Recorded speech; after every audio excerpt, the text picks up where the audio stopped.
A beggar lived in a village. He begged from door to door. Some pitied him and gave him food. Some gave him clothes. The beggar was passing his life thus. One day the beggar did not get anything. He was very hungry. After some time he went to a fruit seller and requested him to give him some fruits. The fruit seller gave him a banana. He got only one banana to eat that day. Unfortunately, he didn't get anything next day also. He thought it would be better to go to the king's palace to beg instead of going to the doors of commoners. And if he is lucky, the king may give him so much in the day that he may not have to beg for the whole life. He knew the king was kind-hearted and always helped the poor.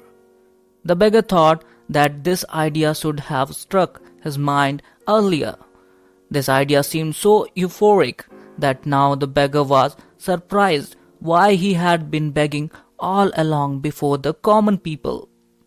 He decided to go to the temple and offer her prayers before going to the king.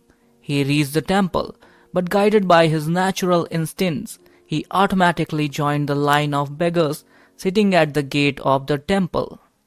At the same time, the king happened to enter the temple with his royal family. The beggar thought the king had everything at his command, and still he had come to the temple. What would he ask from God? The king did not pay any attention to people in the temple. He closed his eyes and prayed. God, you are immortal and almighty. You can give anything to anybody. Please give me more wealth, larger kingdom, more jewels, and more power. The beggar heard the king and could not believe that the king too was begging before God. The beggar thought that he wanted only a little money, while the king wanted a lot. Thus, the king was a bigger beggar. The beggar decided not go to the king. Instead, he would beg only before God. When God has supreme power, why should he go to a person who is less powerful?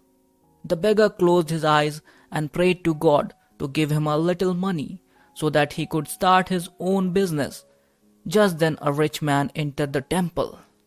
He came in the temple and put a bag full of money in the beggar's hand.